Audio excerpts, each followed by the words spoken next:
continue our Rugby 101 lessons this week today, learning about the 3 different ways a team can put up points during a match. Here's Juan Kincaid. Rugby 101 once again with Danny Lee, head coach of the NOLA Gold, and the most important thing in this sport, if you cannot win, if you cannot score, and there are a number of ways to score in this sport. Yeah, that's right.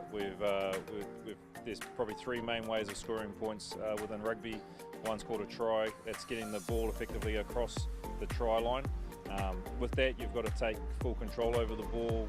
You've got to control it on the way down, and you've got to touch the ground with it while it's still in your hand as well. You can't just throw it on the ground like football. So that's called a try, and that's worth 5 points.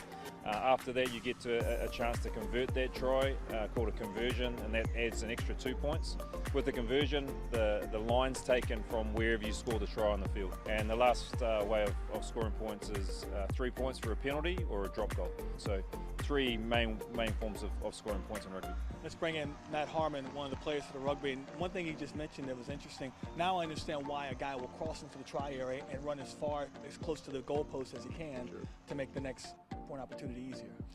Yeah, well, I mean, it's kind of high risk, high reward. If you have the ability to, make it a little easier on your kicker, but first things first, get those 5 points. So if it's in the corner, it's in the corner. Okay, talk us through what's going to go on right here as the guys try to get their try. So if we have a breakdown right here, gentlemen, if you want to go ahead, right? We're trying to get an overlap. You think the defense is coming at you, right? You're trying to find space. Get it down, and there's the try. So as long as the ball is placed down with pressure onto the ground, you'll get your 5 points. Matt, thank you very much. My pleasure. Coach, well, I mean, you've got a team here that can kind of do a little bit of everything, don't you? And that's what you need to be successful in Major League Rugby.